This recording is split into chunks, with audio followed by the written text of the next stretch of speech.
Boa tarde. Eu quero, assim, cumprimentar, né, todos e todas que estão aqui presentes, agradecer, né, na figura da professora Jordana e dos professores aqui presentes, tanto ao programa de pós-graduação em Serviço Social, quanto ao programa de pós-graduação em Desenvolvimento Regional, aqui pelo convite, né, pela oportunidade da gente dialogar um pouco aqui hoje. É a primeira vez que eu venho a Campina Grande, é a primeira vez que eu venho ao UEPB. Engraçado é que eu venho de um programa de pós-graduação que é em Serviço Social e Desenvolvimento Regional. Então, vamos ver, né, no que hoje dá essa mistura aí, né? Mas, enfim, estamos abertos aí para conversar. É um programa recente, a gente começou em 2012, né? E fica lá no nosso departamento, na Escola de Serviço Social. Bom, eu dividi aqui em 3 momentos. Não sei se vou dar conta, então depois qualquer coisa vocês me ajudem. Primeiro, situar assim, da onde eu parto, né? Para pensar a questão do desenvolvimento capitalista. Então, quais os principais pressupostos? Não vou desenvolver todos aqui, mas qual o meu chão, né? Um segundo momento, algumas principais determinações, porque no escopo daqui da palestra não dá, do desenvolvimento capitalista hoje, nesse contexto contemporâneo, principalmente dos anos 70 para cá. E, por fim, a correlação com a conjuntura atual no Brasil e as políticas sociais. Então, vamos ver, né? Então, primeiro, os pressupostos, né, do desenvolvimento. Então, o primeiro aspecto sobre desenvolvimento, um pouco que, assim, eu quero colocar que todo conhecimento é coletivo, né? Então, essas reflexões são fruto, assim, de convivência, não só no grupo de política social e desenvolvimento, mas de uma correlação desse grupo que eu coordeno e dos docentes que estão nele com o Uniep Marx, que é um grupo que tem lá na UF, tem professores de várias unidades, né? Economia, História, Filosofia, Ciências Sociais, tem lá do Serviço Social. E também de outro grupo que a gente vem discutindo, que é Estado e Acumulação na Unirio, com o professor Castelo. Enfim, então é um trabalho que a gente vem tecendo a muitas mãos, vem dialogando, né? Bom, então a etimologia da palavra desenvolvimento, né? Aqui eu estou na base começando com o livro da Bianca Bonente, lá da UF, que também é do Uniep, né? Vem da palavra envolver, e do latim, ou envolver, né? Enfim. E quando a gente coloca o prefixo des, né, significa a sua negação, né? Ou seja, então desenvolvimento significaria retirar algo que está impedindo a sua manifestação. Então, esse sentido etimológico da palavra, né, esse sentido originário, né, tem uma relação com o que ainda pensamos do desenvolvimento hoje, né? Então, assim, segundo as teorias econômicas do desenvolvimento, eu não vou detalhar aqui cada uma, né? Enfim, o objetivo é demonstrar a semelhança. Elas percebem o desenvolvimento como um bem, né? E na prática, elas vão construindo teorias, né, e ações a serviço da promoção desse bem, né? Então, muitas teorias trazem meios, então, né, para a passagem dessa situação considerada pior ou menos desenvolvida para uma melhor, mais desenvolvida, né? Seja lá, não estou considerando aqui, né, como esses meios aqui, qual teoria ou quais meios, só do ponto de vista mais geral. E seja lá como esses estágios, né, do pior para melhor sejam definidos, porque também, dependendo da teoria, esses estágios são diferentemente definidos. Tratando das teorias econômicas posteriores à Segunda Guerra, de forma mais particular, elas compartilham uma preocupação em explicar, né, por que diferentes países, né, vão sustentar trajetórias distintas de crescimento e, lógico, de desenvolvimento, e vão tentar propor saídas para aqueles que, digamos assim, consideram menos favorecidos ou, entre aspas, subdesenvolvidos, enfim. Então, sob essas teorias, dentro dessa perspectiva, o desenvolvimento capitalista é tomado sempre como um pressuposto, né? Ou seja, tanto na definição dos fins, ou seja, do que são os objetivos primordiais do que a gente quer no desenvolvimento, como na definição dos meios, ou seja, quais as estratégias e requisitos necessários para a gente ultrapassar esses estágios que a gente considera menos desenvolvido. até mesmo nas teorias mais atuais sobre desenvolvimento, né, mesmo com alguns pressupostos diferentes, também não fogem a essa regra, né? Como, por exemplo, hoje de manhã a gente estava discutindo lá a teoria do Amartya Sen, a seniana, do desenvolvimento como liberdade, por exemplo. Também considera essa sociedade como tal, como pressuposto. Então, implícita ou explicitamente, né, tais teorias consideram o desenvolvimento capitalista como algo positivo, né?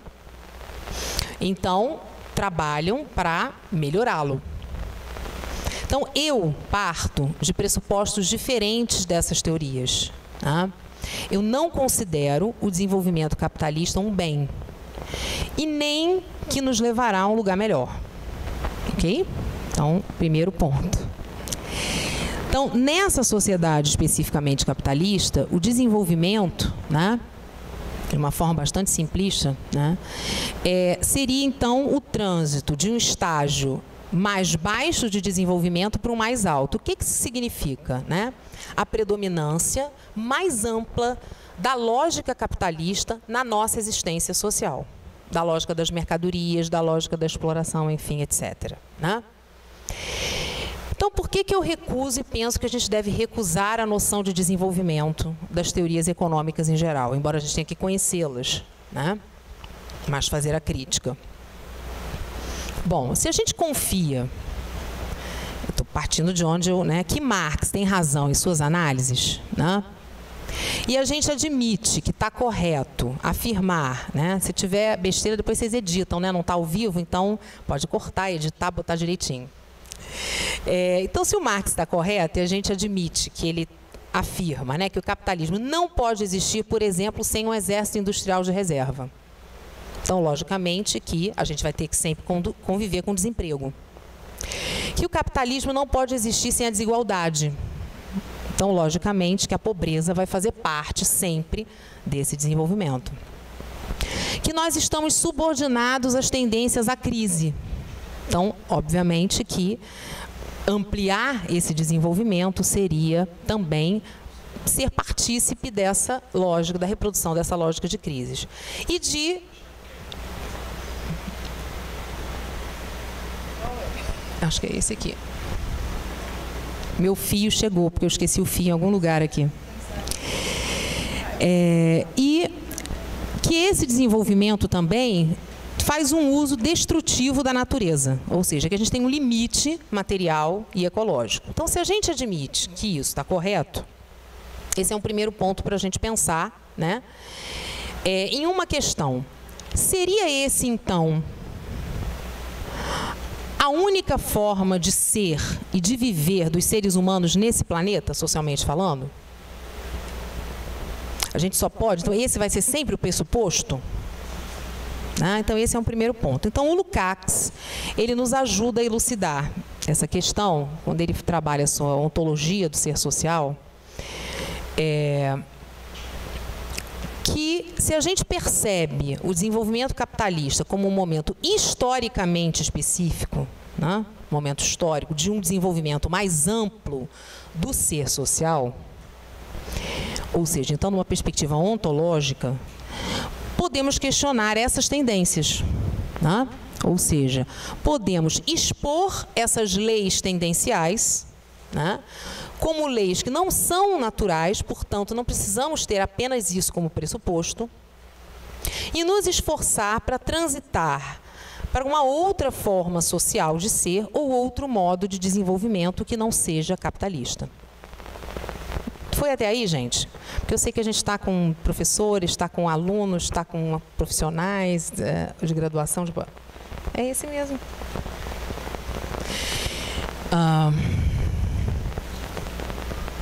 Então, continuando na premissa, né,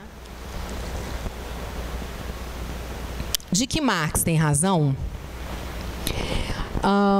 o que a gente vê, né, aparentemente como mazelas sociais, que essas teorias vêm tratando, né, ou como entendemos no serviço social as expressões da questão social resultantes do desenvolvimento capitalista,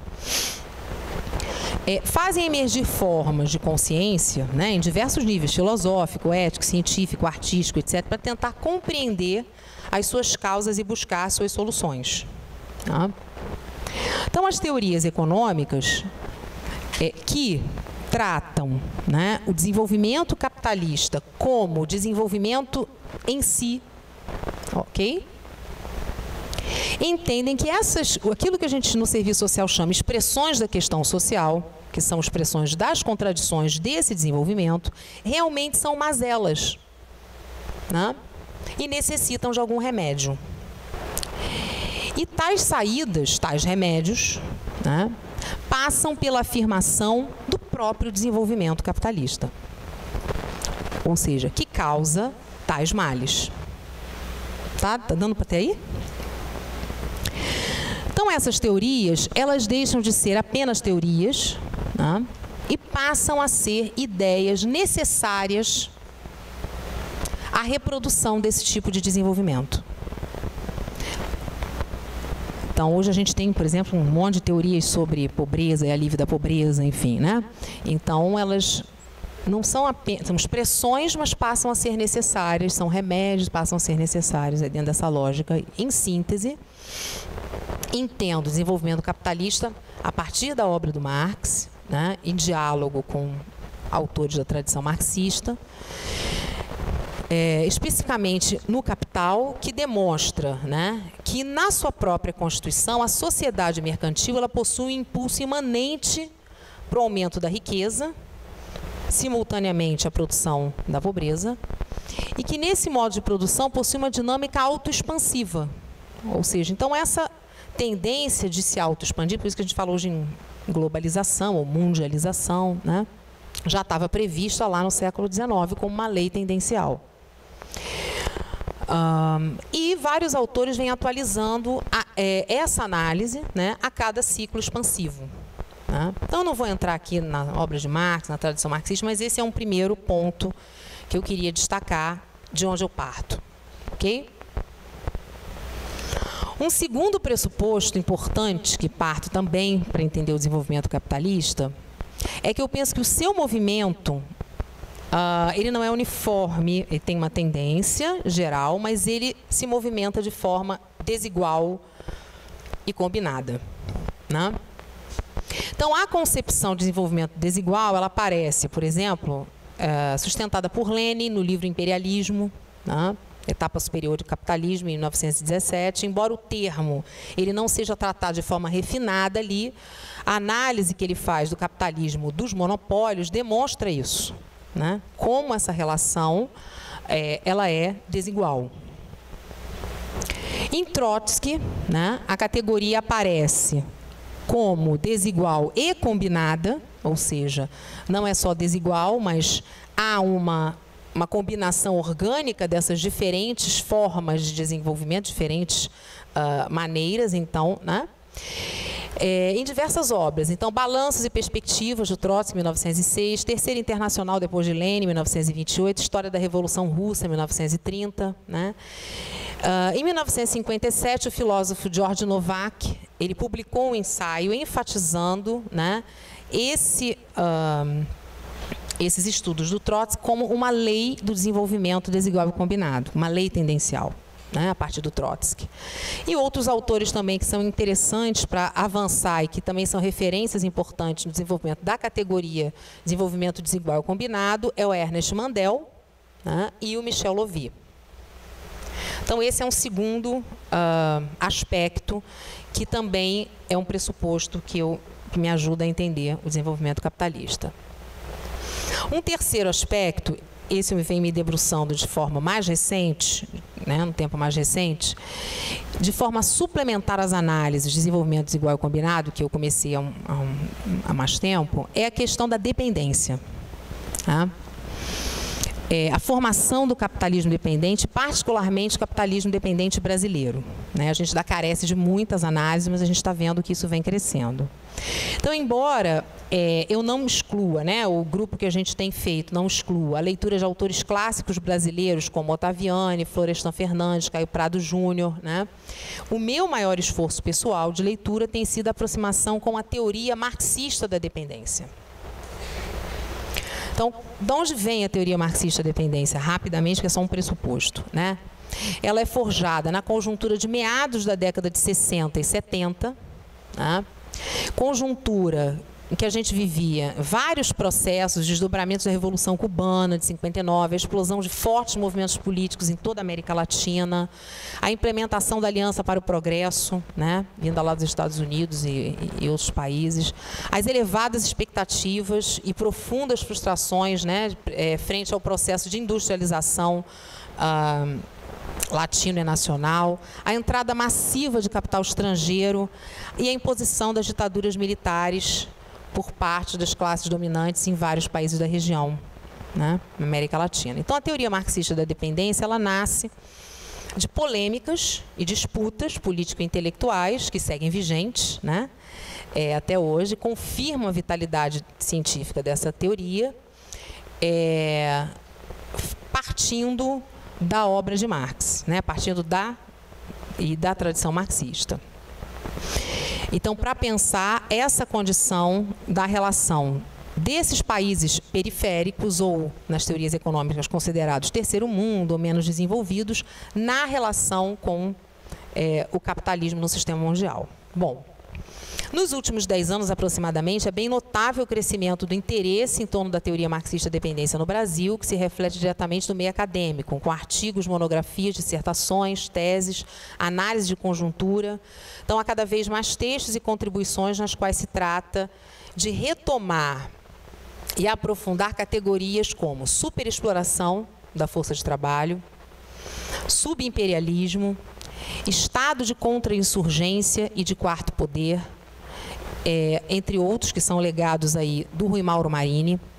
Há também trabalhos que buscam caracterizar uma nova forma de dependência atual, né, a partir da financiarização, a partir da crise dos anos 70, levando adiante uma pesquisa pioneira do Teotônio dos Santos.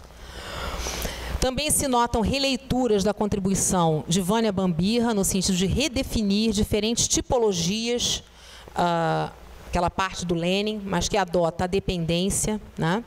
Como é que a dependência se coloca hoje de diferentes formas. A tentativa de aclarar o debate que se deu, né, sobre o conceito de dependência, interpretar os movimentos de insurreição na América Latina, assim como trazer para o nosso contexto as lições de Marx, Engels, Lenin, enfim. Existem também diversos escritos voltados, né, a contrastar a teoria marxista da dependência com outras perspectivas, né, e há variadas contribuições que visam analisar a realidade concreta da América Latina em geral e do Brasil em particular, que vem crescendo, né, utilizando as ferramentas teóricas e conceituais que permeiam aí reflexões do professor Jaime Osório, Adriano Sotelo Valência, né, assim, na América Latina, não discordando também do Cláudio Katz, na Argentina. E no Brasil temos jovens pesquisadores aí, como a Marisa Amaral, Fernando Prado, né, enfim, o próprio Castelo e outros que vêm nos ajudando a ampliar esse leque, né, de debates sobre todas essas questões. E a contribuição do Jaime Osório, até esqueci, né, que é sobre o Estado latino-americano. A discussão de Estado é sempre mais rarefeita, principalmente sobre o conceito de padrão de reprodução de capital. Então, esse é um outro conjunto de questões que também vem me ajudando a pensar o desenvolvimento já circunscrito na América Latina, Brasil. Então, regionalmente falando, pensar a região significa pensar a questão da dependência. Tá? Então, esse primeiro momento é isso, pressupostos. Um segundo momento, né, então, como esse desenvolvimento capitalista, ele está hoje, no contexto contemporâneo. Vou partir aqui de um elemento, pelo escopo aqui, a gente vai tecendo outro junto com ele. Eu vou partir de um elemento que é o processo de financiarização. E depois a gente vai conversando por quê aqui. Ele tem seu início nos anos 70, né? Lógico que entendo que como parte de resposta à crise, enfim. Mas eu não vou começar pela crise, falar da crise estrutural, não. Eu vou começar pela financiarização já como uma resposta à crise. Então, veja bem, o que tem de novo no processo de financiarização? E aí eu acho que é importante a gente saber que capital financeiro é uma coisa e financiarização é outra. Né? E aí eu estou dialogando muito com a tese da Tatiana Bretas, principalmente o capítulo 1 da tese dela, né? Que é uma professora da UFRJ. Então, embora a concentração e a centralização do capital seja uma tendência perene no capitalismo, e o capital monopolista já se apresentasse como uma tendência, né, com a forma de capital equivalente, que é o capital financeiro. Desde a passagem do século XIX para o XX, como observa o Lenin, o que tem de novo no período mais recente é esse processo de financiarização, que é um processo deslanchado politicamente pelos Estados, sob o marco histórico do neoliberalismo. Então, veja bem, aí a Ellen Wood trabalha isso no Novo Imperialismo, Harvey também trabalha isso no livro Neoliberalismo, enfim. É um processo deslanchado politicamente. Ele não é um desenvolvimento natural das forças produtivas que levou a uma mundialização financeira, né? Então, ele é deslanchado como uma política imperialista para recompor as taxas de lucratividade, né? Nessa nova fase aí que estão chamando de imperialismo tardio, nova fase do imperialismo, enfim, né? A Virginia Fontes, Capital de Imperialismo. Então, os ajustes, né, as políticas de ajuste, não vou, né, detalhar aqui em geral, mas todo mundo já vem ouvindo falar muito, elas têm 3 tendências ao processo que o François Chesnais, salienta bastante, que é a liberalização, a desregulamentação e a privatização. Tem um textinho ótimo, depois eu tenho tudo no Zap, tá? Posso até passar, tudo eu passo no Zap. Vicei no Zap agora. Que é 12 teses sobre a financiarização, do François Chesnais. Ele é um texto didático ótimo para trabalhar. Ele é ótimo esse texto. Então, assim, para quem quiser iniciar, assim, quem é Chesnais, o que é, papapá, esse 12 teses, tem as tesezinhas ali, ele vai explicando uma por uma, né?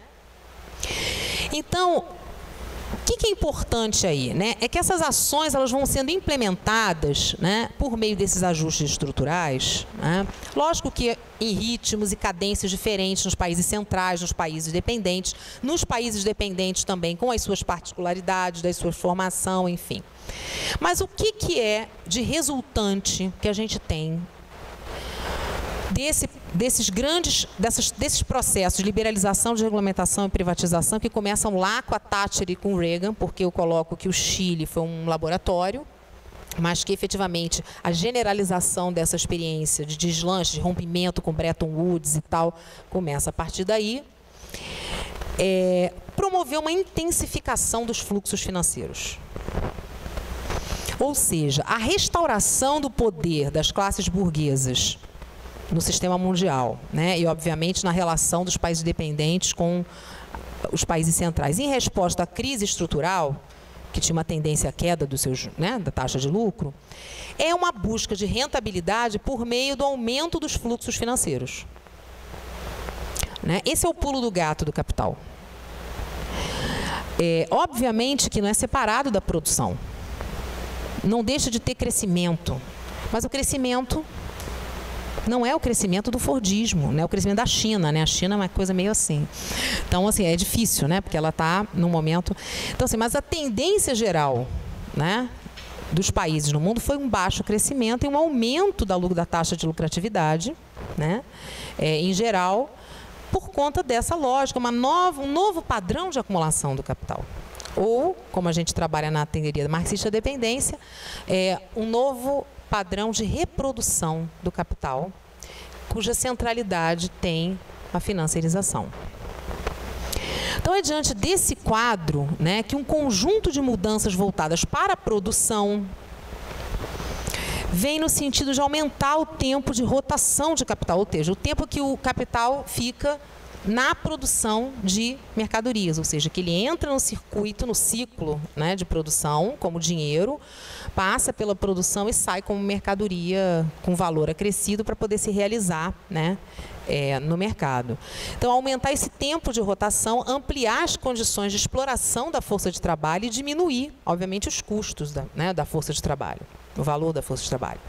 Então, essas mudanças, elas passam a se realizar mediante o condicionamento dessas medidas financeiras, ou seja, para atender a remuneração desses fluxos de capital. Então, essa é a diferença do capital monopolista no início do século. Bom, é um pouco como a gente vem discutindo, né? Então, nos momentos de crise, o que ocorre ainda, além, obviamente, de uma disputa mais acirrada entre capital e trabalho, né? Por conta da intensificação da exploração, ocorre disputa entre as frações burguesas, entre os tipos de capitalista, né? Então, essas disputas entre, muitos vêm trabalhando com pulâncias, com blocos de poder, né? Se intensificam e tendem a fazer o quê? A intensificar as bases de exploração, ou seja, de extração de mais-valia, para obter maior lucratividade, maior taxa de lucro para dividir entre eles. Então, a gente tem hoje uma situação, depois eu vou voltar a isso, né? De muitos autores vêm chamando a atenção, tanto de aumento da exploração associada a novas expropriações, que são condições de retirada de direitos, de, enfim, e expropriação do próprio salário, depois eu vou falar um pouco aqui, e nos países capitalistas dependentes de superexploração barra expropriações, né? Então, quando o Marx observa lá, né, no livro 3, O Capital Portador de Juros, ainda no século XIX, ele já sinalizava uma peculiaridade dessa forma, né? Ou seja, é um capital mercadoria, ou seja, que ele não se vende. Qual é a especificidade? Ele se empresta, né? Então, ele circula com juros, ele não é vendido no sentido de eu comprei esse copo, acabou o uso dele acabou, vai embora. Não, né? Esse dinheiro retorna, né? Naquele momento, do capitalismo concorrencial, a forma de capital predominante era o capital industrial, embora já existissem outras formas de capital. Então, é sempre importante a gente voltar. Por que os autores estão voltando a essas categorias, para ver o que é novo hoje, né? E aí, no início do século XX, quando Lenin vai observar o processo crescente de monopolização da sociedade, né, onde um capitalista vai expropriando o outro de forma muito mais acelerada, né, formando uma junção de capitais do mesmo ramo, de ramos diferentes, enfim, nas mãos do mesmo grupo, e aí vão aquelas, né, fusões, aquisições, etc., etc., né? A forma central e mais importante, né? E aí, assim, o detalhamento dessa forma de fusão e toda essa discussão do imperialismo em Hilferd, em Robson, está também nesse capítulo 1. Eu estou até rindo com o Castelo, porque fala, não, eu falo o capítulo 1 da tese da Tatiana Bretas para todo mundo. Eu falei, eu também vou ter que falar, porque é muito didático, enfim. Então, a junção desses capitais, né, sinalizada, a principal junção é do capital industrial com o capital bancário, quando o Lenin vai falar. Então, é a principal forma, então é a predominante. Então, é isso que ele vai classificar como capital financeiro, que é a principal forma no capitalismo monopolista, onde grandes conglomerados vão atuando em diferentes áreas de investimento, etc., etc. Então, por exemplo, naquele momento, né, o capital bancário, por exemplo, quando Lenin escreve, era predominantemente bancos. Capital bancário, bancos. Hoje, não. A gente não pode dizer que capital bancário hoje são só bancos. Englobam fundos de pensão, seguradoras. Então, veja bem, hoje há uma interpenetração tão grande dessas fusões e aquisições que o capital financeiro também é produção, o capital bancário, né? Então, há uma... Então, essa briga interfrações de classe, ela tende a se intensificar. Ok? E, no geral, o que o Chesney traz para nós quando ele fala da dominância financeira, enfim? Não é que, veja bem, não há uma exclusividade das finanças, né? Todos sabemos que há uma relação com a dimensão produtiva, que só o trabalho cria valor. Mas há uma hegemonia das finanças. E é nesse sentido que o Chesney vai mostrando, o próprio Harvey, enfim, como as instituições financeiras vão comandando o sentido das organizações produtivas, ao terem ações nessas instituições, ao darem sentido ali à pressão dos fluxos de capital, de como elas vão ter que produzir, em que sentido vão ter que produzir, etc., etc. Então, as empresas se encontram, de forma geral, numa situação muito mais complexa. né? E a gente tem que lembrar que a reestruturação produtiva, ela é contínua. Ela não foi uma fase que ocorreu nos anos 80 para adaptar. Ela é contínua. Então, assim, são sucessivas reestruturações que vão adaptando as empresas, né, às novas dimensões da concorrência do mercado mundial, sobre cada vez mais pressão das respostas às crises mais tópicas, né, que os fluxos financeiros vão botando pressão para a valorização do valor. Então, essas medidas mencionadas de liberalização, de regulamentação e privatização foram e são necessárias, por isso a gente liberaliza mais, desregulamenta mais, né, direitos, etc., para abrir as portas cada vez mais para as finanças irem, por exemplo, a novos nichos de acumulação nos setores antes que não eram, né? E essas medidas, né, elas foram operadas pelos Estados nacionais, né?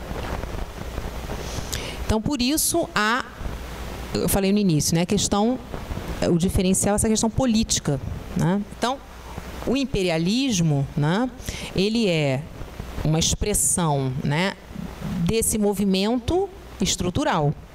Então, o que a gente chama de novo imperialismo, nova fase do imperialismo, imperialismo tardio, é essa característica mais contemporânea dos monopólios, ok? Então, essa crescente interconexão entre dimensão produtiva e financeira no processo de mundialização, porque é um outro elemento também, né? A gente chegou, né, mundializou, chegamos nos cantos todos do planeta. Então, os mercados financeiros transformaram-se em uma poderosa força a pressionar os estados e os setores não monopolistas a se subordinarem aos imperativos dessa valorização financeira. Então, nesse sentido, a dinâmica da acumulação precisa garantir a propriedade de forma concentrada e centralizada. Então, o papel dos Estados nacionais ainda é muito importante, né? Ele se mantém como uma fonte de referência para a reprodução do capital nesse contexto de mundialização.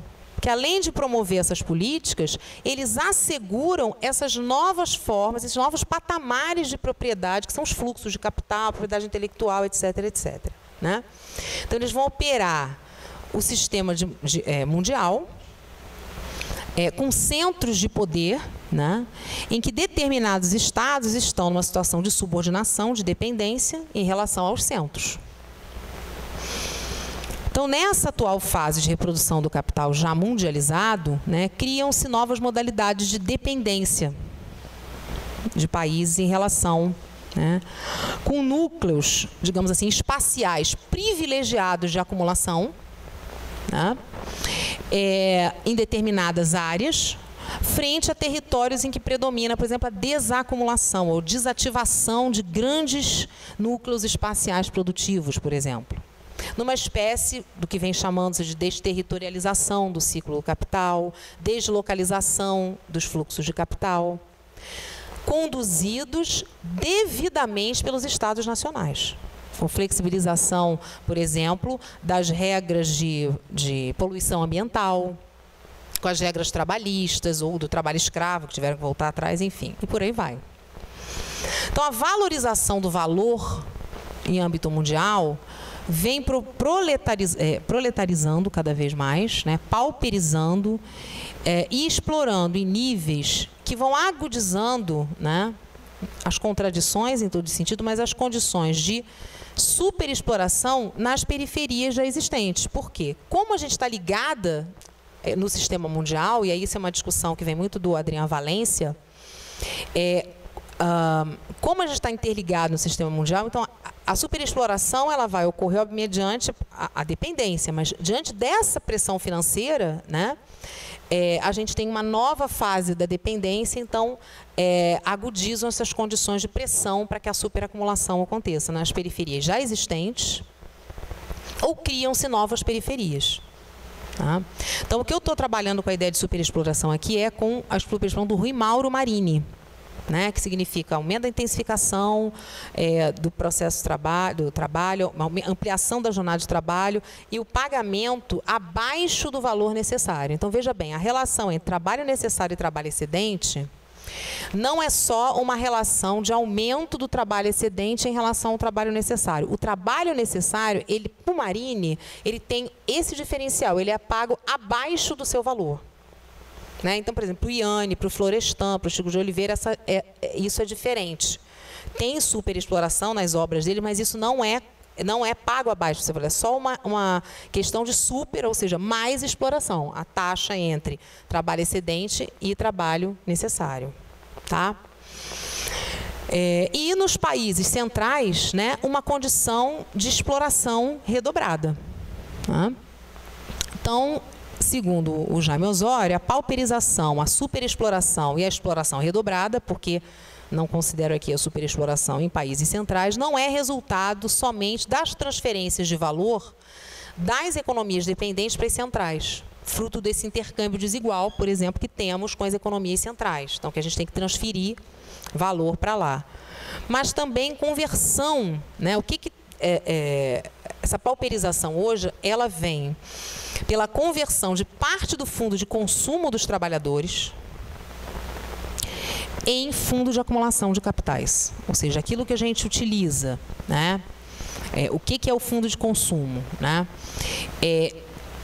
Seriam os meios de vida que o trabalhador tem para reproduzir a própria vida, né? E que ele recebe em forma de salário. Então, o próprio salário vem sendo usurpado, não só já pela estrutural superexploração, mas também pela expropriação dos direitos a que tinha acesso. Então, quando a gente diz que você vai ter que ter no mínimo 49 anos de contribuição para se aposentar, você está expropriando um direito e aumentando, por exemplo, a cota parte da previdência social no seu salário, e isso é compulsório, porque você não escolheu, também está expropriando mais ainda o seu salário. Então, nesse sentido que vem se trabalhando esse binômio, né? Enfim. Então, nas economias dependentes, no caso a nossa, brasileira, devido à precarização estrutural do trabalho, que também aqui tem suas manifestações, como a própria Ana Elizabeth Mota demonstra, a barbarização das condições laborais da maioria da população, ela é muito pungente. Muito pungente. Então, a redução de salários, remuneração, são assim, de salários do trabalhador, mas aumentou o salário mínimo. Mas a gente tem que ver em absoluto, né, o que significa essa melhora em termos relativos. Né?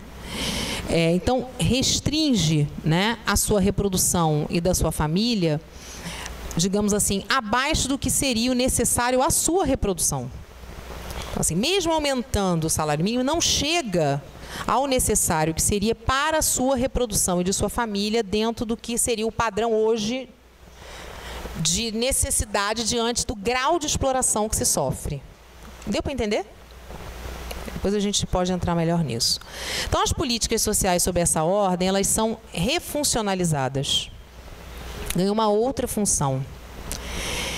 Elas vão perdendo a capacidade de proteção social. O que eu entendo como proteção social? Foram barreiras que foram sendo construídas mediante as lutas sociais, lutas de classe, por parte de muitas, né, lutas dos trabalhadores, para construir barreiras às condições aviltantes de exploração, ou, no nosso caso, superexploração. Então, as políticas sociais, nesse contexto, elas vão perdendo, elas existem, mas elas vão perdendo a capacidade de proteger da exploração. Então, elas não vão conseguir, por exemplo, a saúde.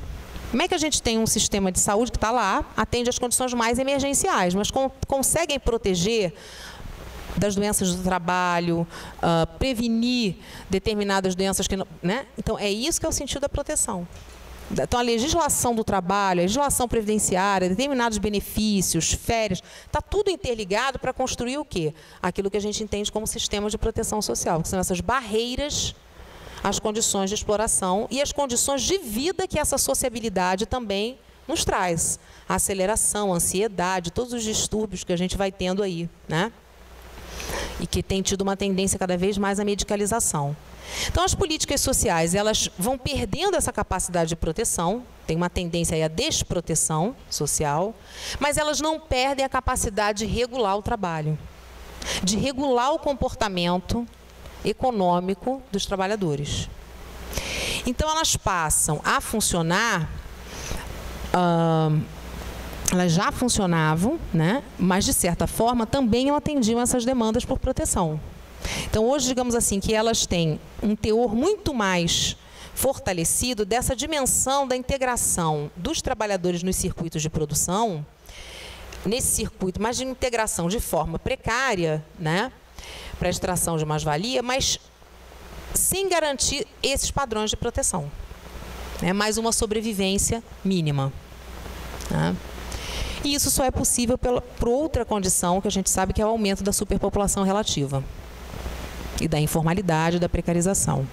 Tá? Então, as próprias políticas sociais passam também a ser nichos da própria acumulação financeira. Então, para a gente conseguir discutir, lutar por dentro da própria política, das próprias políticas, vai se tornando cada vez mais difícil. Por quê? Né? Quando a gente tem, por exemplo, um sistema de saúde gerenciado por OS, um conjunto de hospitais universitários gerenciados pela IBSER, fica muito mais difícil você ir para um conselho, você debater as questões necessárias ao hospital, a questão da pesquisa, dos recursos humanos, da qualidade do atendimento, quando é uma empresa brasileira de serviço hospitalar e tem uma lógica privada, do que quando é dentro de um Estado capitalista, mas um bem, entre aspas, público. Né? Então, passam a fortalecer, não só a ser nichos de acumulação financeira, como, por exemplo, quem estava na Oficina Nacional da BEPS pôde ver a palestra do Ler, reitor da UFRJ, ele vem já há muitos anos se debruçando sobre educação superior no Brasil, mostrando os monopólios da educação hoje, a oligarquia financeira dentro da educação superior. Então, isso fortalece, né, essa fração rentista da burguesia via monetarização das políticas, a inclusão no sistema de crédito, e tem várias iniciativas que vão fazendo com que, por dentro dessas políticas, essa lógica do rentismo vá sendo fortalecida. Não é só uma privatização, é uma nova forma de privatização. Né?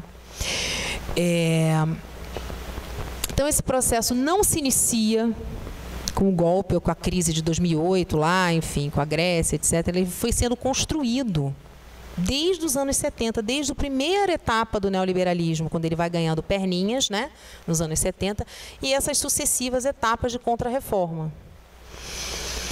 Então, essa expropriação que a gente vai trabalhando aí dos direitos, que são as barreiras à proteção, né, da exploração, e dos salários, que é do trabalho socialmente necessário, seja pelo ajuste fiscal, seja pelo aumento das contribuições, seja pelos créditos consignados, como a Rivânia Moura vem demonstrando, né, a expropriação financeira.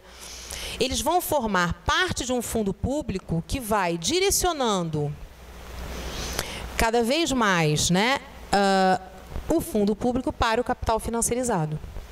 Tá? E que precisa se remunerar com base no trabalho vivo, real. Então, isso traz, por exemplo, um sentido importante ao papel do hiperdimensionamento do aparato assistencial, que não foi só no Brasil, né? Na América Latina como um todo.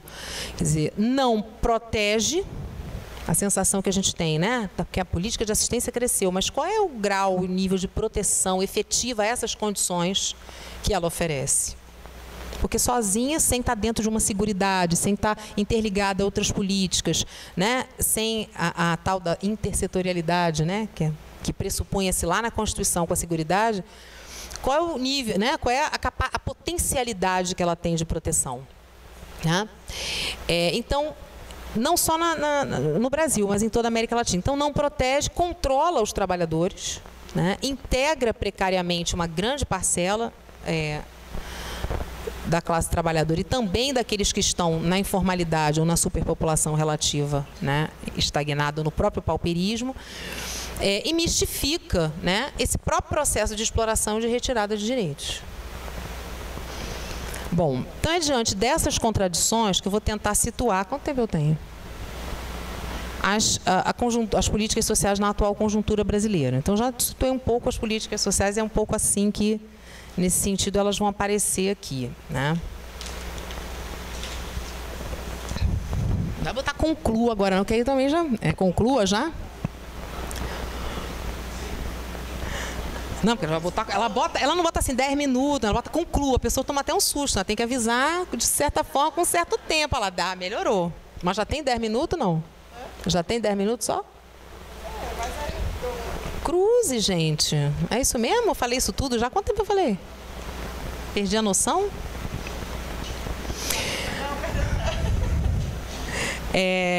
Então, o que está acontecendo, né, nesse momento agora no nosso país, né, no Estado, né?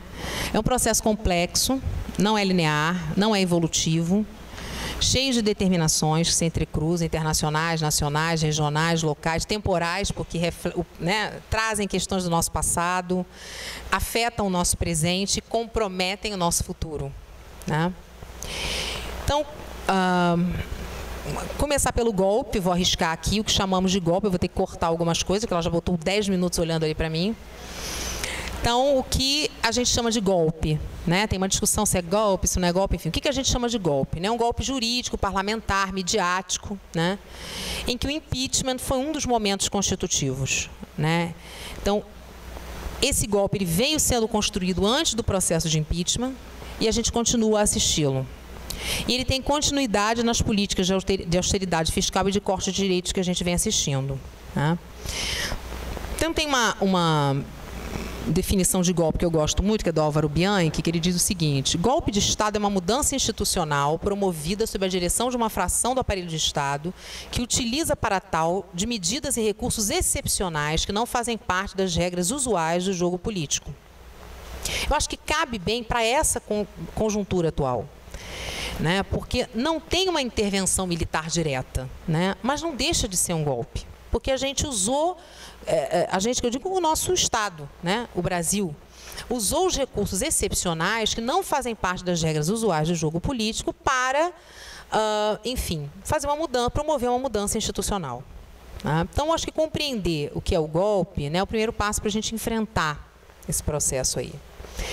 Então, é um golpe conservador, é um golpe do capital contra os trabalhadores, né, que vem ocorrendo num ambiente político muito turvo, né, como se a gente mexesse assim no fundo de um lago e isso deixasse a água turva e a gente não conseguisse ver exatamente o que tem nesse lago. É nesse ambiente político que a gente está tentando fazer as análises e a gente está tentando resistir ao ataque dos direitos, né, fazendo a luta. Então, não tem explicação simples, né? Então, é necessário perceber que esse conflito que a gente vive hoje são conflitos de classe, entre as classes, mas também entre frações da classe burguesa no Brasil, e em torno de um conflito que é um conflito distributivo, né? Então, assim, e que conflito distributivo é esse? Em torno de quem captura mais o fundo público. Que fração da burguesia, né? Eles estão brigando entre eles, enfim, quem determina mais como é que vai ser dividida essa fração do fundo público. Então, a gente vai enfrentando um cenário de escassez artificialmente produzido, como diz a Fatorelli, né? De miséria, desemprego. Por que é artificialmente produzido? Porque vem fruto, a gente faz superávit primário desde quando? No mínimo desde 99, quando o FMI fez o acordo no FHC, né? Ou seja, a gente gasta menos do que arrecada. Muito menos. E mesmo assim ainda dizem que a gente gasta muito. Então, assim, tem alguma coisa errada aí. Se a gente faz tanto superávit, a gente faz ajuste fiscal, se a gente está dentro da... O que está faltando, né? E a dívida cresce. Então, isso tudo decorre de um modelo econômico voltado para a concentração de renda e riquezas, né? E se expressa na própria base orçamentária. Se a gente olhar lá, o orçamento da União, quase metade do nosso orçamento vai para juros e pagamento da dívida. Somado a um sistema tributário injusto no sentido de ser regressivo, ou seja, que tributa sobre consumo e serviços mais os trabalhadores e afeta mais os trabalhadores de baixa renda, e pouco taxa o capital. Então, a gente prioriza, né, esse ajuste fiscal. Vou passar isso aqui, deixa eu ver agora. Tá. O enfim, então essa situação nesse governo pós-golpe, que é um governo ilegítimo, que vem se mantendo, isso acontecia antes? Acontecia. Então, o que está diferente? Né? Por que teve golpe? Qual o problema se estava acontecendo antes? Né? O Lula falava que o banco enriqueceu, fulano. Então, o que aconteceu? São mudanças nos blocos de poder. Né? Entre essas frações burguesas. Né? Tais conflitos, eles aparecem de forma mistificada nesse ambiente político turvo. Eles não aparecem claramente, ou seja, interesses particularistas de determinadas frações de classe aparecem como algo de cunho universal, de interesse de todos nós. Por exemplo, os banqueiros, eles não vão falar que querem elevar a taxa de juros para ganhar mais lucros nas suas transações financeiras. Então, eles botam lá o Luciano Huck, bonitinho, e vão lá para o Jornal Nacional botar, né, dizer que querem combater a inflação. Mas por que eles querem as taxas de juros altas? Porque querem auferir mais lucros nas transações financeiras. Mas isso não pode aparecer claramente nos discursos. Então, a questão de fundo está pautada o quê? Nas perspectivas de gestão desse padrão de reprodução do capital ou nas perspectivas de gestão do neoliberalismo no Brasil. Então, são diferentes formas de gestão do neoliberalismo. Então, o Fernando Henrique tinha o Collor, nem conseguiu gerir, coitado, foi algo no impeachment, ruim. Né? Aí a gente tem o Fernando Henrique. Então, é neoliberalismo? É neoliberalismo. Mas são diferentes perspectivas de gestão do capital. Então, a prioridade da riqueza financeira ávida por liberdade de movimentos, por mais desregulamentação, por mais, enfim, né? Ela vai se fortalecendo determinada fração, e essa fração é a fração rentista. Né? Então, isso, né, desde o início, não significou a retirada do Estado, significou sua refuncionalização, seu fortalecimento, enfim. Então, no Brasil, com a implantação do Plano Real, no Fernando Henrique, a gente vem com a estabilidade monetária, né? Então, a gente vem a primeira fase de gestão aí do neoliberalismo, que, enfim, atende aí, né, não só a estabilização, a agenda da estabilização, como diriam, mas também as exigências dos credores internacionais.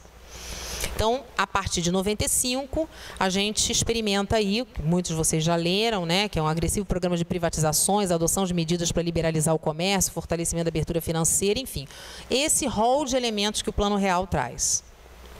E vieram as primeiras contrarreformas do Estado, dos serviços, das políticas sociais e os primeiros discursos, aí sim, do desmonte da Constituição de 88.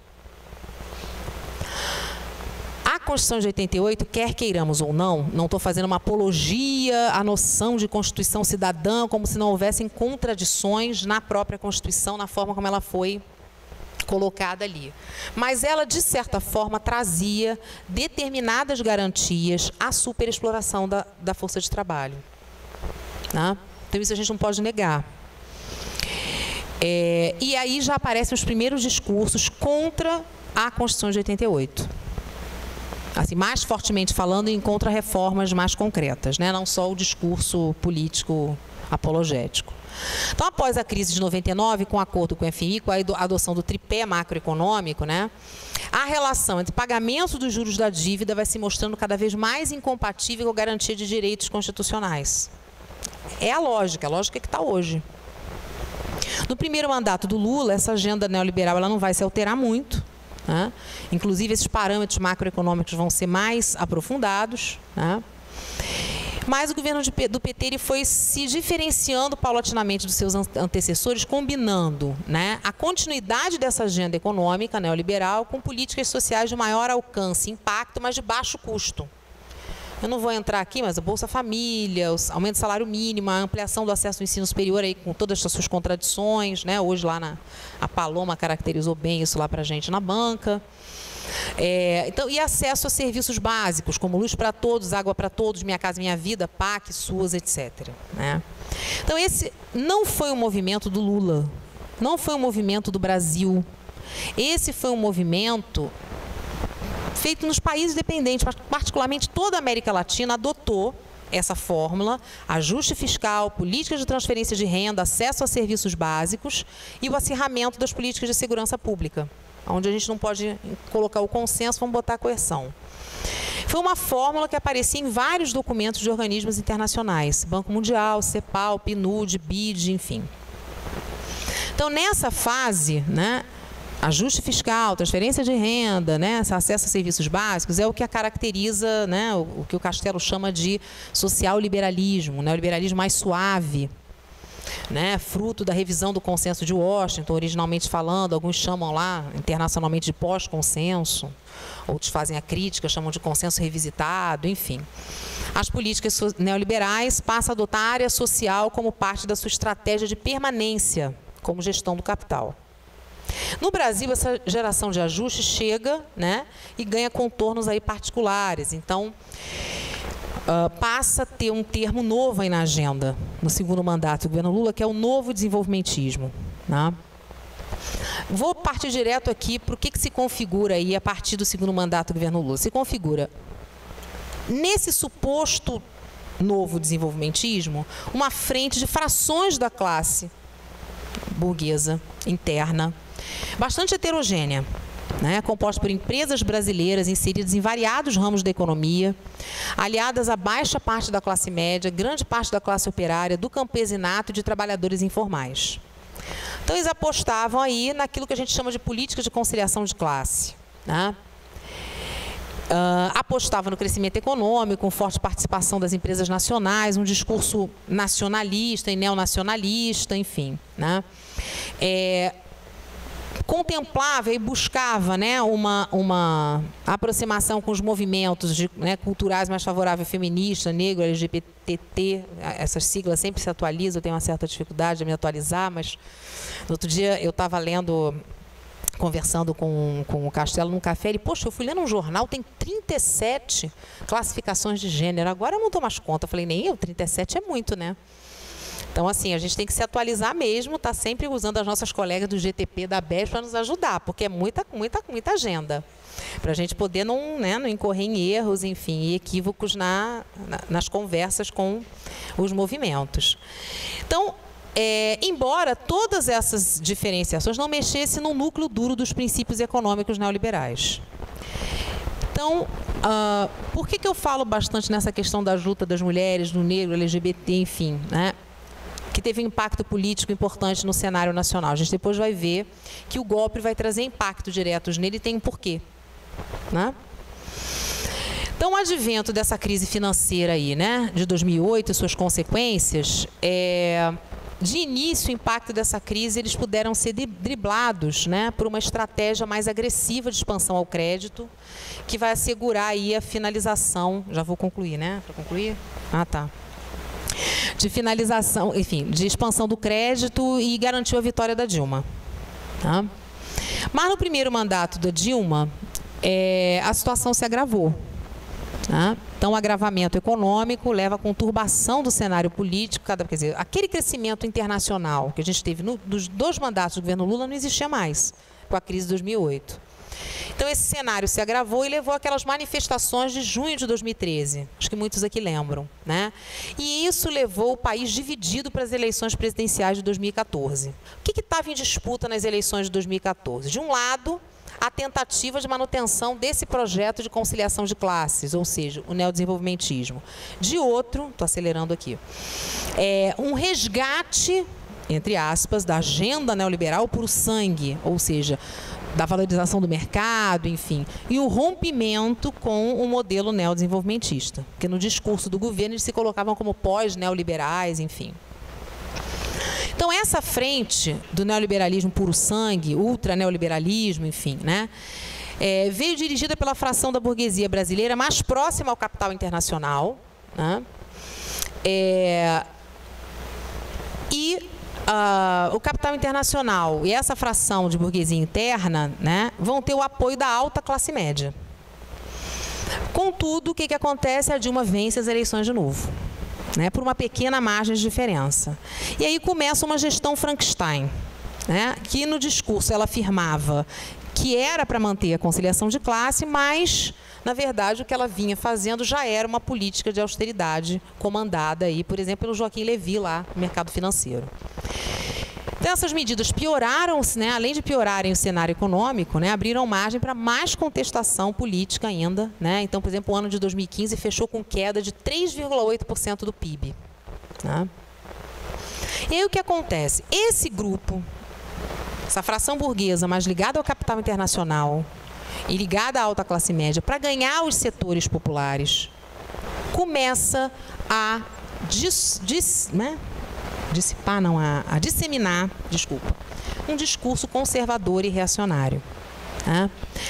A acionar elementos do nosso passado, da nossa formação social brasileira. Né? Apelos morais, apelos machistas, racistas, homofóbicos, intolerantes contra as populações quilombolas e indígenas. Tudo isso para ganhar adeptos por parte de outros setores das classes populares e parte do movimento sindical, parte dos trabalhadores informais, a agenda do neoliberalismo mais hard. A defesa da família, enfim, essa defesa mais moralizante. No plano político partidário, o que aparece como... Né?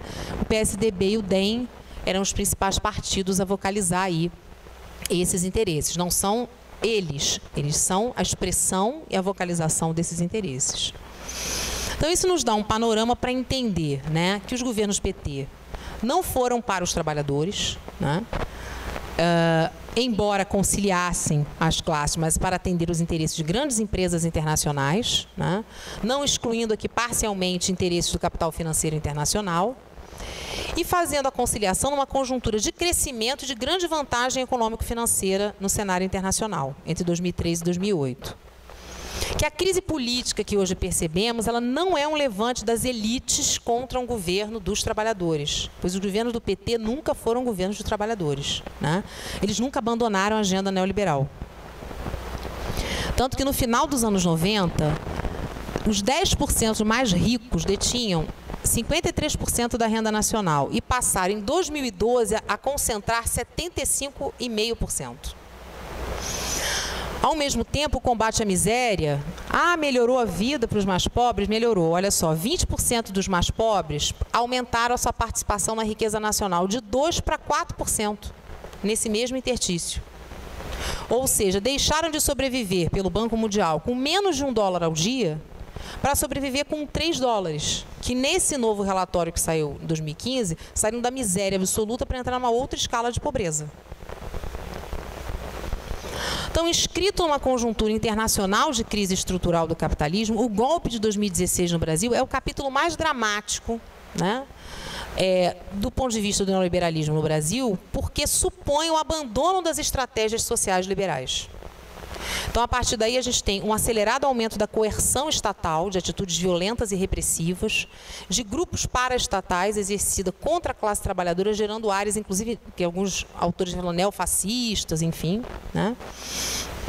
E o Michel Temer, o golpe que levou esse Michel Temer ao poder, né, tem uma função histórica de retomar a qualquer custo as taxas de lucro declinantes no país, sob essa lógica da financiarização, e silenciar coercitivamente os rompantes de rebeldia popular. Então, greves operárias, de servidores públicos, ocupações estudantis, urbanas, tudo isso tem que ser, levantes de indígenas, né, silenciado.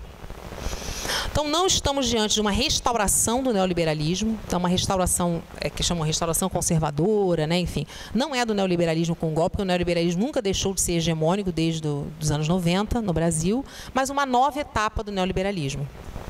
Então, tem até um texto do Castelo, que saiu esse ano na revista Universidade e Sociedade, número 60. Então, para quem quiser, ele esclarece um pouco também essa relação entre... Universidade e Sociedade, número 60, tá? Sobre a construção da hegemonia rentista no Brasil. Tá? Tenta explicar um pouco essa conjuntura. Né? Então, é um momento mais radical do neoliberalismo no sentido de atacar direitos sociais que antes os governos não conseguiram levar a cabo. Né? Então, vários direitos vêm sofrendo cortes, né? E diversas medidas conservadoras. Então, não vou elencar todos aqui. Né? Eu vou centrar em 3 frentes que, na verdade, reflete uma visão que já vinha sendo construída desde o início do neoliberalismo no Brasil, ou seja, de certa forma, que a Constituição de 88 digamos assim, de que as demandas sociais da Constituição não cabem no orçamento. Então, essa é o que os ideólogos vão estar tendo êxito aí não só, né, na promoção dessa, ou seja, em produzir um consenso sobre isso, ou seja, aqueles direitos não cabem no orçamento. Nosso orçamento é curto, nosso orçamento não pode pagar isso, a gente tem que cortar, né? Então, esse consenso em torno de afirmar estabilizar a dinâmica da dívida pública requer que a gente altere o pacto que foi firmado, mesmo com todas as suas contradições e limites, na Constituição de 88. Então, o objetivo é acabar com essa lógica de direitos e proteção, como consta lá na Constituição de 88. Então, hoje se abre oportunidade porque os setores mais conservadores, naquilo que o Osório chama de neoligarquização do Estado, estão presentes na Assembleia, né, na Câmara dos Deputados e lá no Senado. Então, o primeiro passo, eu não vou entrar aqui em todos os detalhes, mas foi a emenda constitucional 90, a PEC do teto dos gastos, a PEC do fim do mundo, né? A partir daí, toda uma outra lógica se coloca, ou seja, ela cria um novo regime fiscal, congela as despesas por 20 anos, as despesas primárias, e as não primárias, que são os gastos com a dívida, ficam livres. O que significa isso?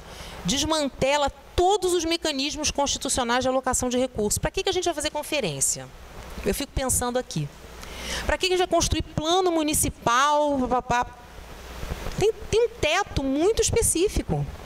Então, essa lógica, ela fica, quer dizer, as margens, ainda que restritas, por causa de superávit primário, por causa de ajuste fiscal, que já tinha na lei de responsabilidade fiscal anterior, na disputa pelo fundo público, fica hoje praticamente nula a disputa do fundo público, né? Então, os gastos com as políticas sociais eles vão ficar congelados nos próximos 20 anos. Ou seja, eles só são reajustados com a inflação do ano anterior, desconsiderando taxas demográficas, crescimento do PIB, próprio orçamento, enfim. Então, isso resolve de uma vez, é engraçado porque foi tudo num café, né? A gente acha que é só estudando, mas às vezes num café. Teve um Procad na UERJ agora e a Tatiana Bretas conversando com o Evilásio Salvador, e eles falam, gente, mas essa PEC do gasto, ela resolve tudo, né? Ela resolve, não precisa mais de DRU, não precisa mais de lei de responsabilidade fiscal, não precisa mais de superávit primário. Porque já tem um teto, tudo é automaticamente desviado.